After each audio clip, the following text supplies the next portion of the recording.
Hello, everyone. We're just going to give one more minute. I see folks are joining in, so we'll kick off in just a minute.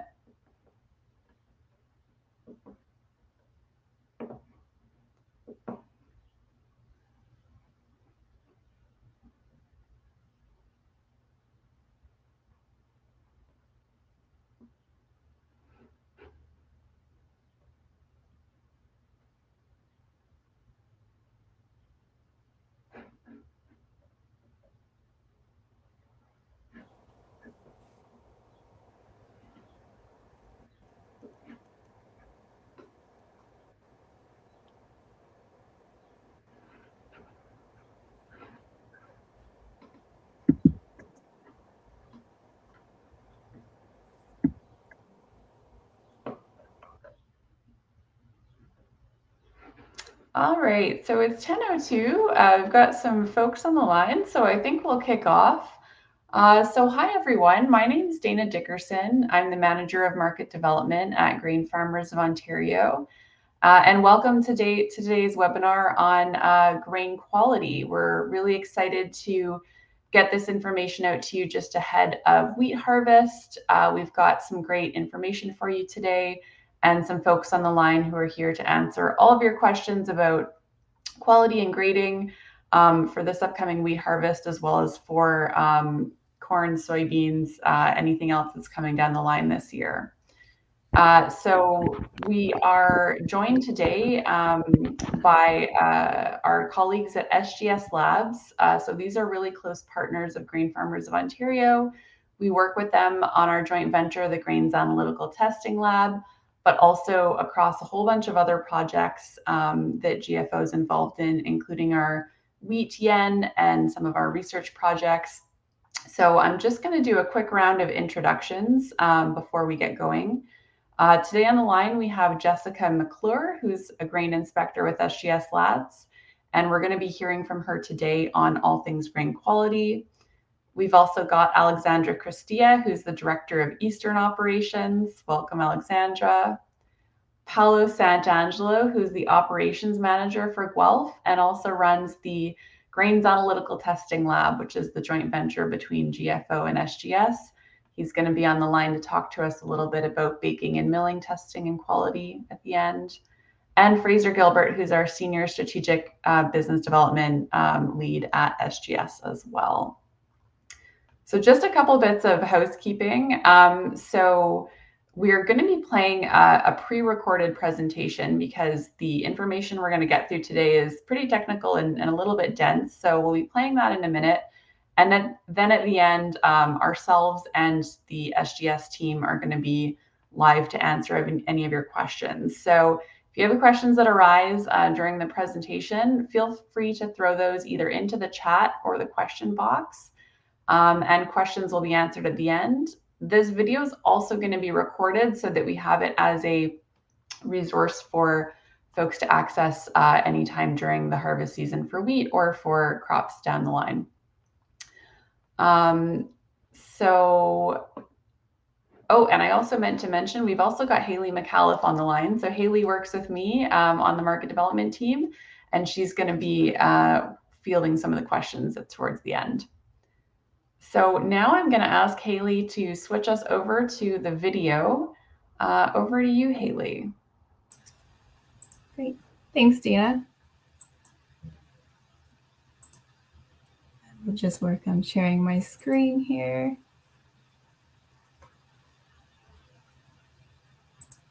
Hey, everyone. It's good to be here. So this webinar is for training purposes only, and the Canadian Grain Guide must be followed for official references always. Grading is a rapid visual assessment to determine the quality of the grain, and the grade reflects the price of grain and can also determine if segregation of a load is needed at the elevator. Proper sampling is key to ensuring that the sample collected is representative of the load of grain, and the different types of sampling are dipping, which is a complete swath through the grain stream, such as a pelican. Hand probing is when the probe is inserted into a tote, bag, or truck until it reaches the bottom, and then the sample is pulled out. and pneumatic probing, which is an automatic sampler that uses a vacuum system to collect samples, which is what most truck probes are now. The CGC recommends that trucks are probed a minimum of 8 times for a single truck and a minimum of 10 for hopper trailers. This is not practical in the elevator setting, and generally 1 probe per hopper or 4 per truck are taken at random. CGC recommends that manual sampling during unloading samples is taken from both outside spots and from the middle to get a representative sample. Dividing samples with the appropriate device is necessary to maintain the representation of the sample while it is being broken down into a workable size. If dividing isn't done, the sample will no longer be accurate and will skew the proper grade of the sample. So the grading area should be set up with all of the testing equipment that is required, such as scale, moisture meter, test weight funnel. And the wall should be a neutral color to prevent the appearance of an off-colored grain. The grading area should be clean and tidy to prevent contamination of samples from previous loads. It is also recommended that there are 2 banks of lights in the grading area. Moisture is tested by either unified grain moisture algorithm, which the Perton 5200 uses, or by near infrared testing, which is the technology that the 919 meters have. The test weight is measured by putting approximately 700 grams of grain into a Cox funnel and pulling the slide from the bottom of the funnel over a 0.5 liter cup. The striker is then ran over the edge of the cup in a W pattern, and the excess grain is pushed off of the top. The grain left in the cup is weighed and then converted to kilograms per hectoliter with the CGC chart. The test weight is to be done on clean samples except for corn, unless specified in the delivery contract. Wet corn generally has a lower test weight compared to when it is dried, so conversion is necessary to get the proper test weight. Foreign material is any matter that isn't the grain being graded. Some examples of this are ergot, sclerotia, excreta, weed seed, stones, and other grains. 3 contaminations that are not acceptable are treated seed, glass, and fertilizer. Treated seed is not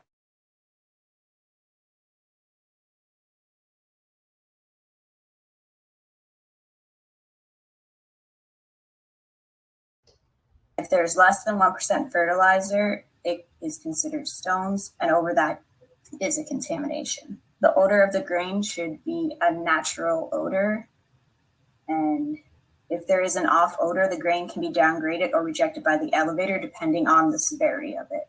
So go into wheat. Wheat dockage is assessed as the material that falls through a number 5 buckwheat sieve, and unthreshed wheat heads a material that pass over a number 25 riddle, and the material that's removed from the aspiration. So FUSARIUM is a shrunken chalk-like kernel that has either white or pink mold in the crease. The VOMITOXIN is associated with FUSARIUM. So if there's an abundance of FUSARIUM in a sample, then the VOMITOXIN levels will be high. White wheat is more prone to sprouting compared to other classes of wheat. However, all classes are capable of sprouting in the right conditions. Sprouts are characterized as having a clear sign of growth in the germ area. That means that there is at least a prominent split in the bran and a tail is starting to form. Sprouts are associated with falling number as the test measures the amount of alpha amylase enzyme activity. When a wheat kernel begins to sprout, it starts to produce alpha amylase. A large part of the wheat kernel is made up of starch, and alpha amylase breaks down the starch molecules and converts them to sugars, which causes bread dough to be sticky and difficult to slice. The falling number system works as follows. A sample of grain is ground, mixed with water, and placed in a tube, which is then heated in boiling water.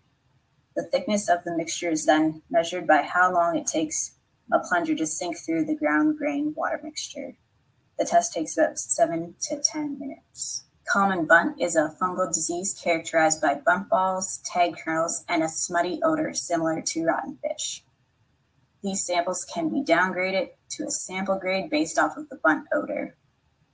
The spores that are in the grain are considered foreign material, and the tagging goes against the degree of soundness, so the color of the grain. Mildew is another field fungus that is characterized as a grayish discoloration at the brush end of the kernel.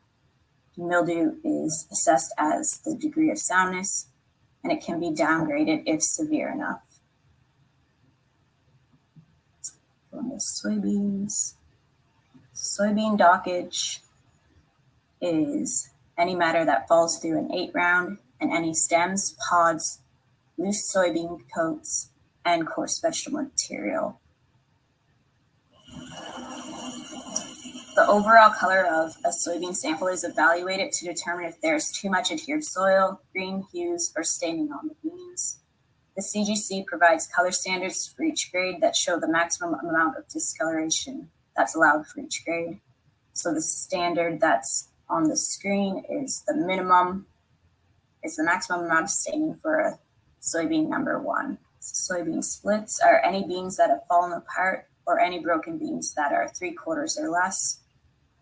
Generally, this is determined using a slotted sieve or by hand-picking the splits out of the sample. Damaged soybeans are any sprouts, frost damage, shriveled, ground damage, insect damage, immature or unsound. The soybeans that appear to have internal damage should be cut to confirm. The maximum allowed damage for a number 1 is 2%, and the maximum for a number 2 is 3%. Heated beans occur in storage and are a light to dark brown color when cut.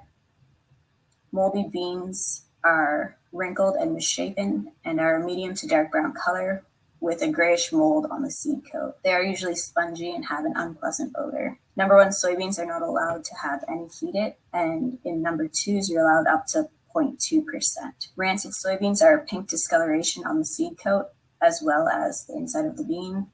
If the pink discoloration is just below the seed coat, it is graded against the overall color. If the pink is in the bean but not through entirely, it is considered damage. And if the pink discoloration is through the entire bean, it is classified as heated. Move into corn. So cracked corn and foreign material is the equivalent to dockage and is assessed by using a 12 round for moistures less than 25% or 14 round for moistures above 25%. And the CCFM is all of the material that falls through the sieve, as well as any foreign material, including pieces of cobs. Stones are not counted in CCFM. They have their own category since the stones damage the equipment during the corn milling process. Damaged kernels are whole or pieces that are affected by mold, sprouts, ground damage, weathered, diseased, frosted, and heated. Most elevators don't pick damage unless there's a large amount in the sample. 5% is the maximum allowed in a number 2, and 7% is the maximum for a number 3. Heated kernels have an amber to dark brown color on the entire kernel, or if it's caused by the dryer, the germ is puffed and the germ is an amber to dark brown color. So 0.2% is the maximum amount of heated allowed in a number 2, and 0.5 is the maximum for a number 3. VOMITOXIN doesn't always have a visual indication in corn, but gibberella is a fungal disease that is associated with vom. And gibberella is a red to pink mold that starts to form at the tip of the ear and is similar to FUSARIUM.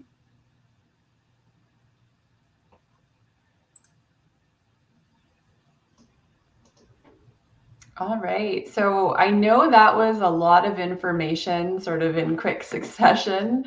There's obviously a lot to cover when it comes to grading and quality. As I mentioned earlier, we've recorded this webinar, so we will be sending this out to participants so you can kind of watch and go back at your leisure. As a reminder, if you have any questions, the chat is open. There's also the question box. I'm going to kick off the live portion with the few questions that we had for the folks on the panel today. So I want to start off with you, Paolo. You're the manager of our Grains Analytical Lab, and we're just about to kick off Grain Farmers of Ontario's annual wheat harvest survey. So for folks on the line who maybe aren't aware, every year we do a project where we work with elevators across the province in areas that kind of represent significant wheat production. And we collect about 350 or more samples of wheat as it's coming in throughout the harvest. Those samples then go to the SGS Hensel lab, and Jessica and her team will do grading and initial quality assessment of the wheat. And then towards the end of the season, we actually take those samples, build out some composites that represent the various regions of wheat production in Ontario. And then Paolo will take those composites and he will do milling and baking tests with them. We then take that information, the technical kind of information about the quality of the wheat, and we bring that to the milling community. We post it on our website, and we also bring it on trade missions where we're going out to meet with customers from different markets that import our wheat and maybe aren't looking at it as closely every day as the local industry is. And we give them a little bit of a insight into how the crop fared this year and what the quality looks like to help inform their purchasing decisions and keep them confident and interested in sourcing Ontario wheat. So, Paolo, I was wondering if you could sort of kick us off with talking to us about what are the quality factors that we heard about today that are most significant for the milling and baking industry when it comes to Ontario wheat? Yeah, sure. Basically, I would have to say there are a lot of factors that play a role. That's why we have them, and that's why we evaluate them.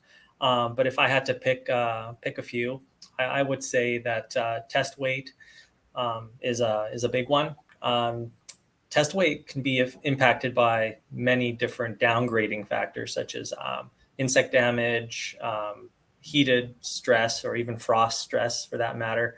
Those types of downgrades do affect the shape of the kernel, its ability to mill and extract a high amount of flour. So the milling industry is always looking at those, higher grades so that they're not sacrificing profitability in their business.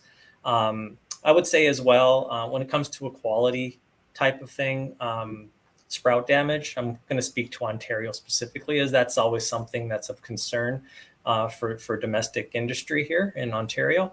And there is no grade for or downgrade for falling number, but so sprout damage is really the indicator for our industry or our millers to go off of in regards to predicting what the alpha amylase activity is.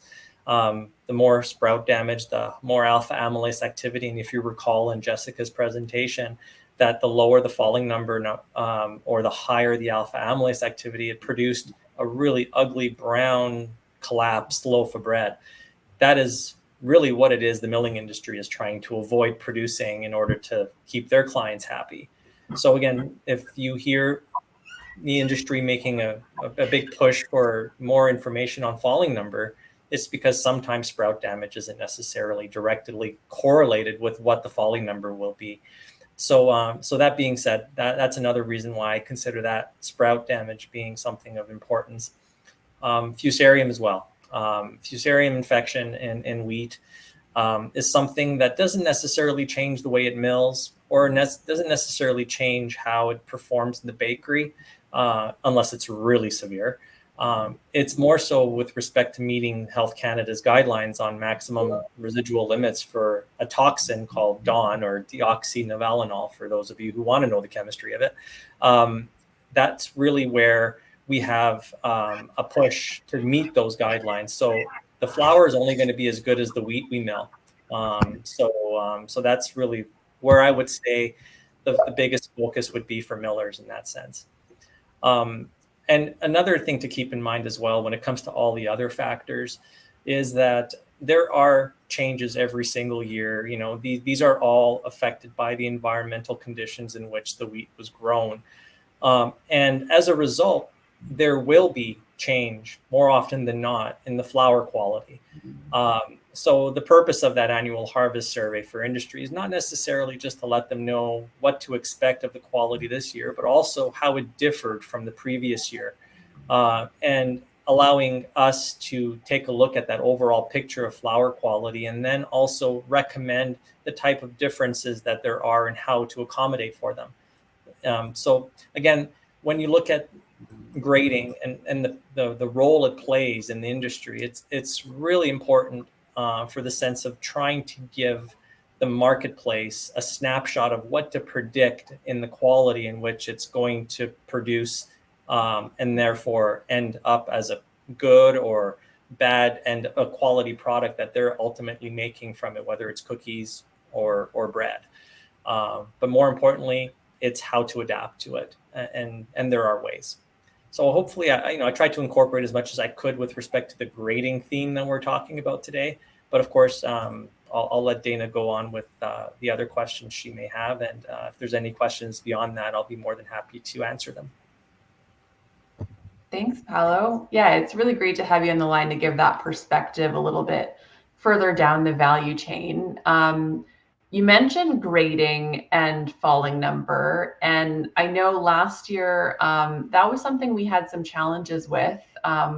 Initially within the harvest, we had a very kind of wet harvest. Some folks were having trouble getting out into the fields, and I think for the first time in many years, we saw a lot of farmers kind of having to deal with discounting on account of falling number issues, which is, for some folks, maybe hadn't had that experience to that same extent previously.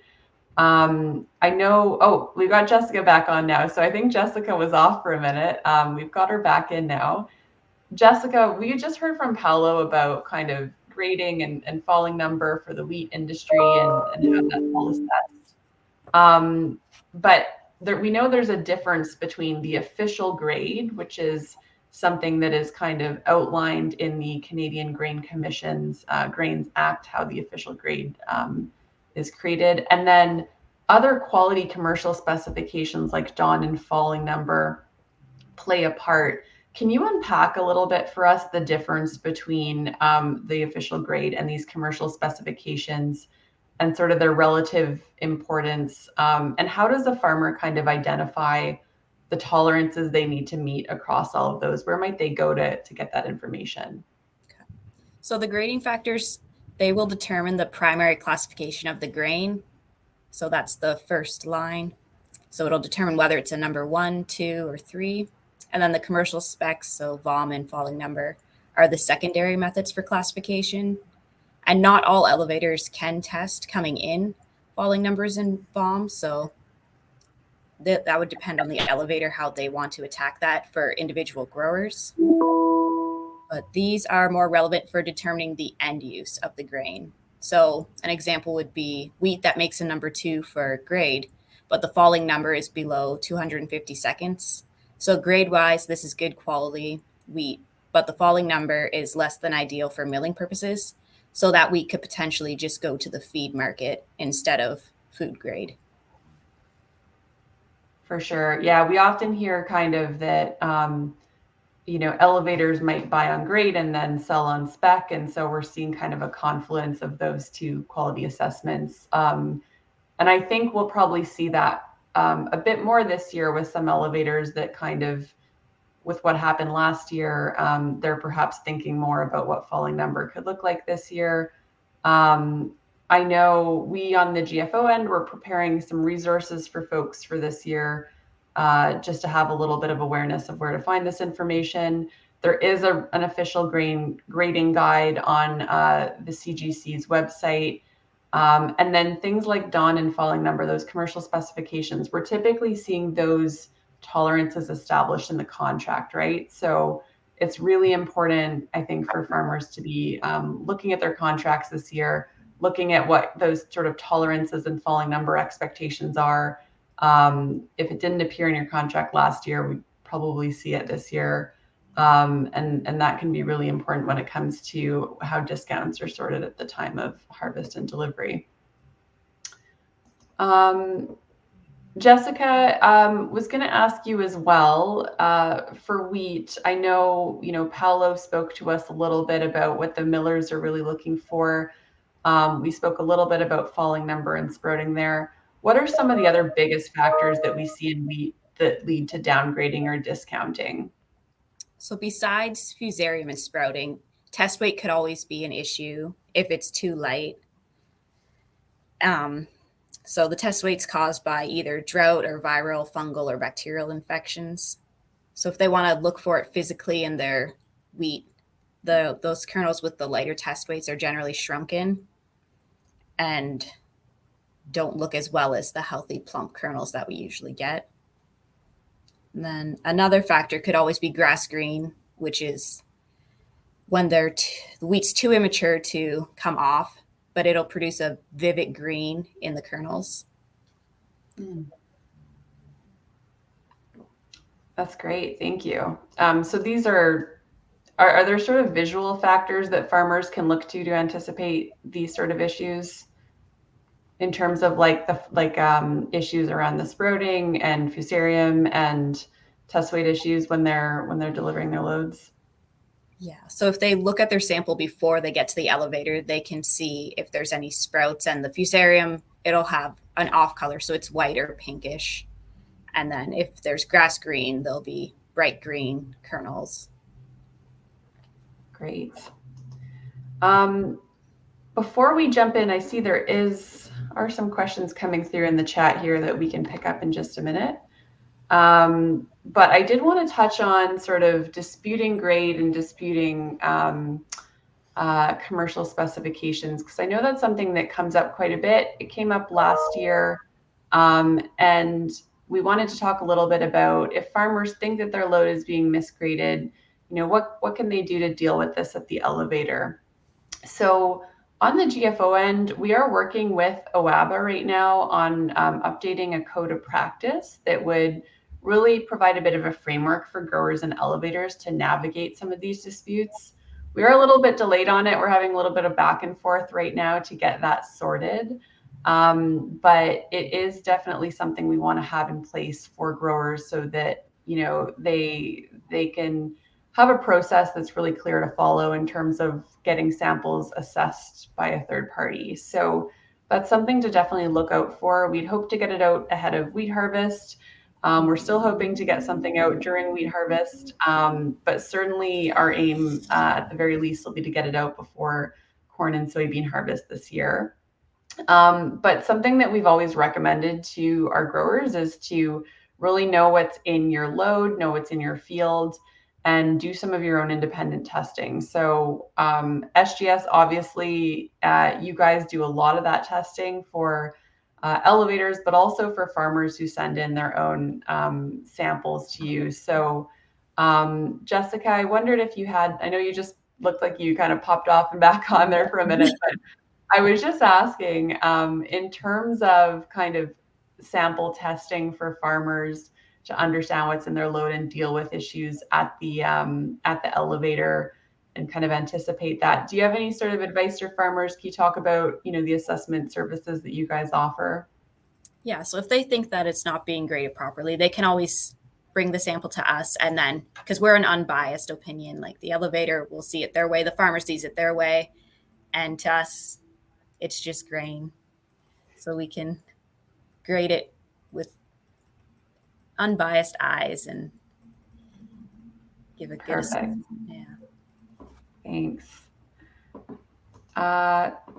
So Haley, I do see we've got a question here from Emery. Is there anything in addition to fungicides that a farmer may do to mitigate 30+ degrees weather at finishing stages for soft red wheat to protect quality? So Emery, I think that might be a hardball one for me here. We don't have Marty, our agronomist, on the line. And I don't know if anyone from SGS wants to try to tackle this one in terms of grading.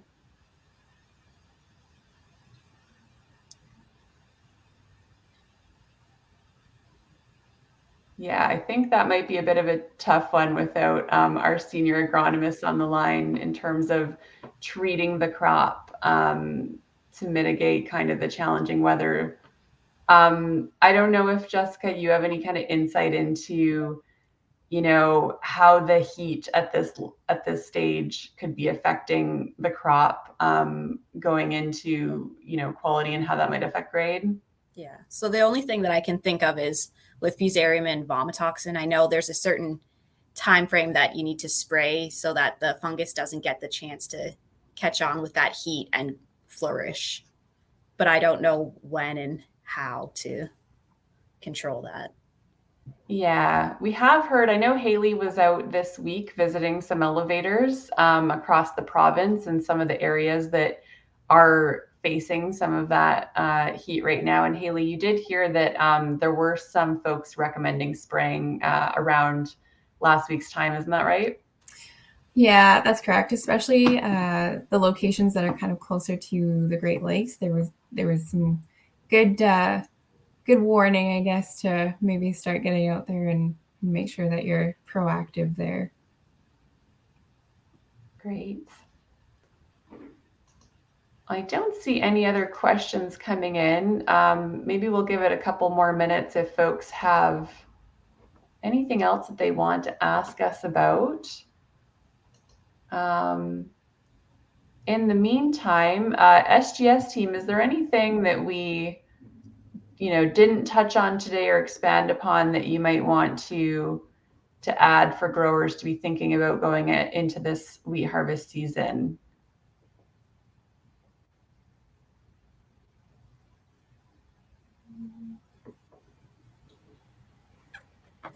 Hi, everyone.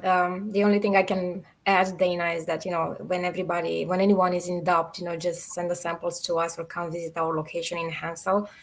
We have a great team there and a great laboratory to help you out. And the question that we got, and we don't have really a strong answer to it, we're going to take it away. And actually, we're going to get back to you when we talk to our team internally. Okay. Perfect. Thanks, Alexandra. All right. Well, I'm not seeing any other questions coming in. So as Alexandra mentioned, we can definitely follow up on any questions. Thank you from Emery. Thank you, Emery.